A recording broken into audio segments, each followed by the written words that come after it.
This is Krista. Merry Christmas and welcome back to Made to Be Whole. Stay tuned as we discuss 6 gifts you can give yourself this holiday season. Made to Be Whole is intended for informational purposes only. It's not intended to replace the advice or care of a licensed healthcare professional. Participating in this podcast does not constitute a provider-patient relationship with Krista Michener, AHP Integrative Health, or any of the guests featured on Made to Be Whole. Krista Michener, AHP Integrative Health, and any featured guests aren't responsible for any losses, damages, or liabilities that may arise from use of information obtained in this podcast or associated materials. Please consult a healthcare professional for any health-related concerns that you are experiencing. All right, welcome back. I hope you're having a wonderful, wonderful holiday. I was thinking about gifts that we can give ourselves, gifts that don't necessarily cost anything, but I think can make a big difference in health, healing, and just enjoying life, because we were made to be happy, we were made to be whole, but we can't count on other people to make life work for us. We've got to take the bull by the horns and do the things we can for ourselves. So the first thing is the gift of routine. I really thrived on being spontaneous in my teenage and young adult years, but the older I get, the more I feel we're just like little children are. We need routine. We need to know what to expect physically and mentally. So some of the benefits of routine are that your mind and body do know what to expect, and that can be really helpful, particularly for those of you who may be in a physically or mentally unpredictable state. You can't control everything. You can't always control when inflammation or pain or other things come and go. But the more routine you can give your body, the better. It also decreases anxiety because there's less decision making. If you decide that you're going to do certain things every day or in some other sort of routine rotation, then you have fewer choices, which I personally love. There are enough little things I have to decide every day. If I can take some of those things off the table, and because there's less anxiety and less decision making, there's increased productivity. So I will mention again, I've mentioned before some of the things that I do that have become routine for my health that I feel like have been big game changers. And I don't bring these things up because I think everybody should have the routine or do the things I do, but just an illustration of how this can work. So I've mentioned before, I use a sauna every morning. I have one of the portable zip up infrared saunas. My hands can stick out, my head sticks out. And I realized sometime in the past couple of years that I benefited in multiple ways from just doing it every day. First of all, I do physically feel better. The heat is my friend. It helps me to loosen up. I have less pain. I feel like my brain functions better. It just gets the blood flowing. But I also realized that for me, when I said I'm just going to do something 3 times a week or every Monday, Wednesday, Friday, it's too easy to say, well, I'll do it this other day. It's just easier for me to say, this is what I do in the morning. So I get up every morning, I pray, I go to the bathroom, I brush my teeth, I go get my sauna, and then I stack habits. So while I'm in my little sauna, that's where I read my scriptures every morning. So that's something that I know I'm not going to ever want to not do. So that also helps me to not give up on the sauna because I've paired 2 important things together. When I occasionally think, oh, do I want to go sit in that sauna? I think, well, I'm going to read my scriptures anyways. That's what I do every day. So I might as well be sitting there doing it and get some of those physical benefits. I miss maybe 1 day a month, but I feel it when I miss it. And it's really been very, very helpful for me. All of these things that you can invest in, when you think of health devices for your home, how much they cost doesn't change, but their value and expense changes based on how much you use it. With that sauna, I use it every day. Gideon uses it every day. Daniel and Eric, I think, each use it every other day.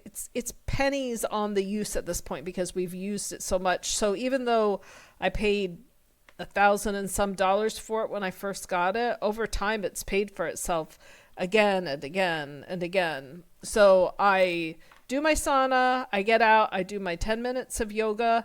I think for a lot of us, 10 minutes every day of something is better than an hour super session a week, whether it be yoga, sauna, walking, anything. Just those little bits of time that we can invest routinely, we're going to get sustained benefits from. Then after that, most days I try to walk when it was nice outside. I walked outside because my husband will walk with me when it's nice outside and I get to talk to him. But when it's not nice outside, I force myself on the treadmill. I'm not a big TV person, so I use the TV to kind of reward myself and save anything I might be interested in watching for that time. I had a period of time where I was doing my ionic foot bath every day. I've gotten to the point where I don't always do it every day because I don't feel like I need it every day, but I do it at least every other day.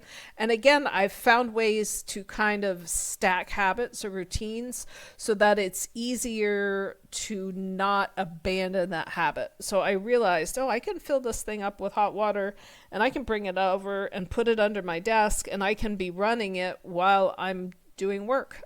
If I'm going to be doing charting anyways, what's the extra few minutes to go pull out my foot bath and be doing that at the same time? So stacking habits is great, but gift number 1, the gift of routine.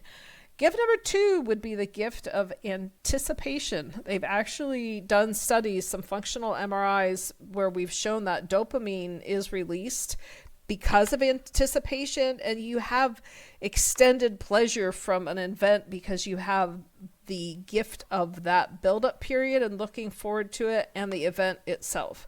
So I would much rather plan a trip with my husband than him surprise me with a vacation. I mean, would that be cool? Hey, we're going wherever. I've got it planned out. That would be awesome. But whenever we do go away and we've planned it ahead of time, I have all of that time to look forward to it, and it really helps me get through. We're at a point in our lives because our children aren't little anymore. We can do a little more away from home than we used to. And before we got our son, who we adopted from the foster care system, we had started going away more regularly overnight, just one night every couple of months just to have time for us.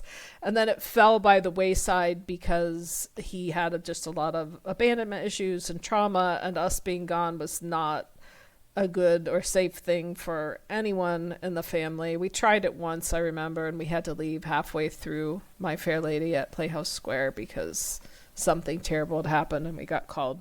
But we decided this year we were going to start doing that again, and that the best thing we could do would be to teach him through repetition that if mom and dad go away, they're always going to come back. You don't have to have that fear of abandonment when they go away, because we're building experiences of us being gone overnight and coming back the next day and trying to work on that deconditioning that trigger. And even though right now he's actually moved to a group home, we've kept that up. It's been such a gift. We go away once a month for one night. It's usually less than 24 hours, but I love it. It gives me something to look forward to all month. We take turns reserving a hotel somewhere. It's nothing crazy expensive or exciting, but it's just being gone together.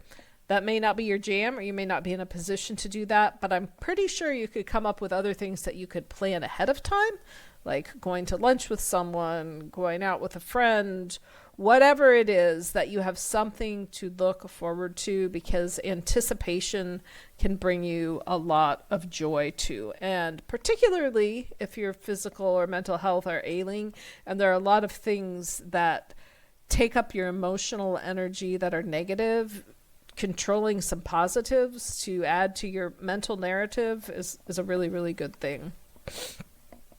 Next would be the gift of expression. This, again, does not have to cost money, but I think it's really, really important for people to find creative ways to express themselves, and they can be very different from person to person.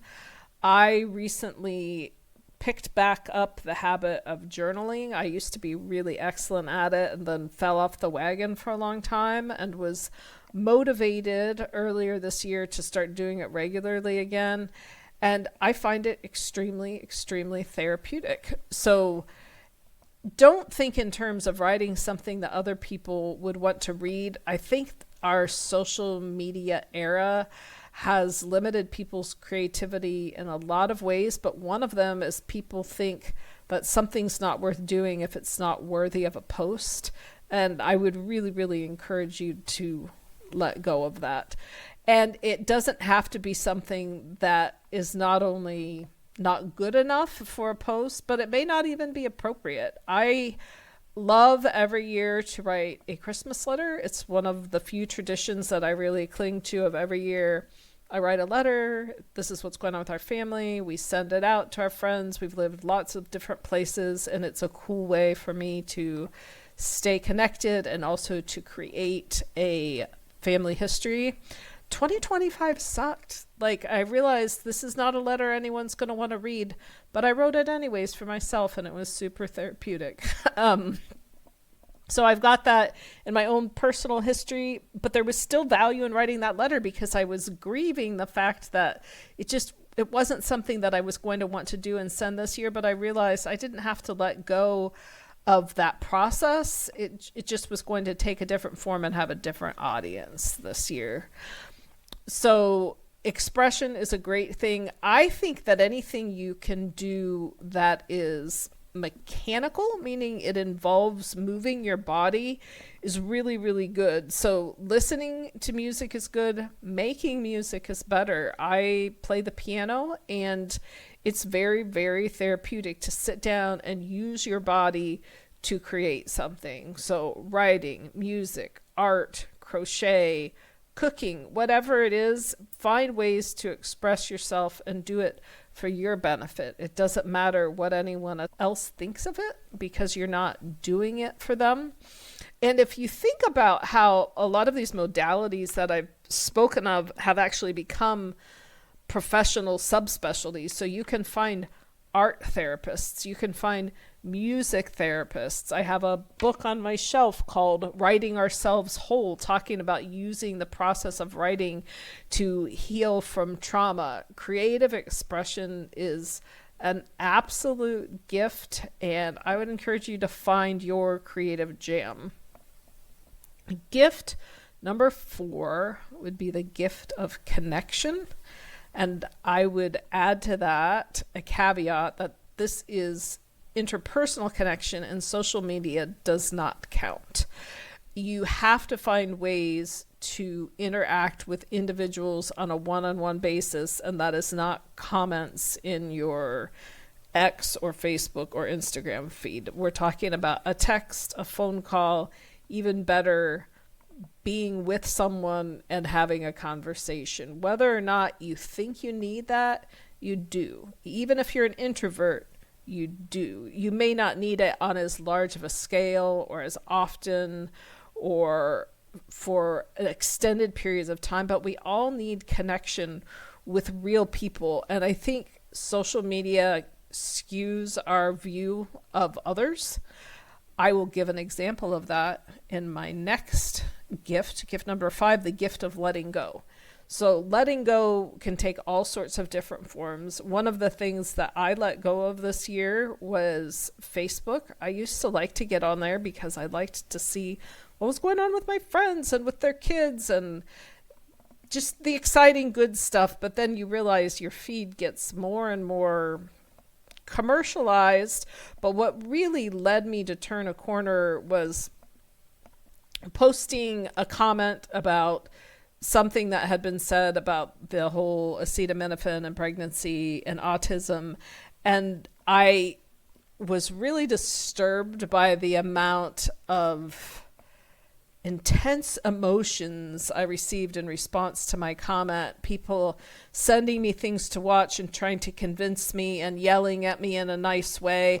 And what really got me is I got to thinking, like, okay, I know these people, and I know that if I were with them in person, we could actually have a conversation, that there wasn't accusation and animosity. And I just don't want to be part of this way of communicating with people anymore. It's not really an exchange of ideas. It's not really a place to connect. It's just become, I feel like, an emotionally toxic waste dump. And I just said, I've got to let it go. And my husband, he doesn't get affected by those things emotionally, so he still checks Facebook. And I told him, hey, let me know if anything exciting is going on in any of our friends' lives. That would be super cool, and I'll keep an eye on it. But it's been very, very freeing to let go of that. Other things that you can let go of include grudges. Grudges are a big, big burden that weigh us down physically and emotionally. It's a difficult thing to do because there are instances in which most of us have experienced some real hurt, but holding on to that hurt hurts us. Hurt people have a difficult time healing. So that's not something you can usually just drop and walk away from. It takes some time, especially if there's been real injury or trauma, but finding ways to let go of grudges will be emotionally freeing, and you'll feel a physical difference too. I would let go of unrealistic expectations, and these can be expectations placed on you by yourself or others. A lot of the expectations that we burden ourselves with are self-inflicted, I'm realizing. We may not have someone who's explicitly asking us for it, but we think, if I don't do this, so-and-so will be disappointed. My Christmas has to look like this. My kids have to have this kind of a birthday party, or we need to have this type of a whatever family reunion or event every day, or family dinner needs to look this certain way. And you just need to let go of those expectations if they're not serving you. You will find yourself freed up to do things that matter more. I would also encourage you to let go of control, because first of all, you're not in control. It's an illusion. And this desperate need some people have to control timelines, to control healing, to control relationships. It's an absolute illusion, and it does nothing to help your health or healing. And the sooner you can let go of that, the better off you'll be. The final gift, we talked about it in our Thanksgiving episode, but I'm going to bring it up again, is the gift of gratitude. Finding ways to express gratitude is absolutely key to a happy life. I do not know people who are truly happy who haven't found ways to be grateful, even in difficult circumstances. They're not grateful because their lives have been perfect, but they have cultivated the ability to see the good in themselves and those around them. They have cultivated the habits of expressing gratitude, whether that's personally through worship, prayer, introspection, meditation, or interpersonally as far as verbal expressions, written expressions of gratitude. Gratitude will change your life. It doesn't take away all of the hard stuff. The hard stuff is still there, and you're disingenuous if you don't acknowledge that too. But you will be helping yourself, your own health, your own healing by cultivating the gift of gratitude and expressing it.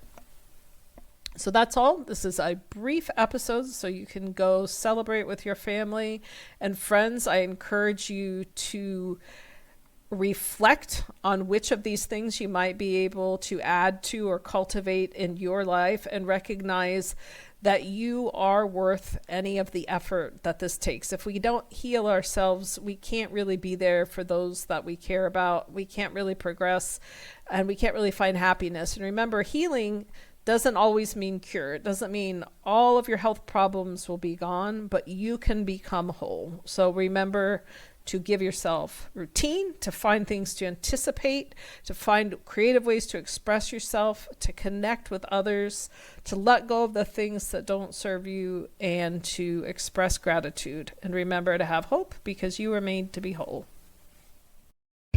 Have a podcast question or suggestion? Text or call us on the podcast info line at 330-439-0686. Thank you for spending time with me today. If you like what you hear, please subscribe to be notified when new episodes release. And remember, you were made to be whole.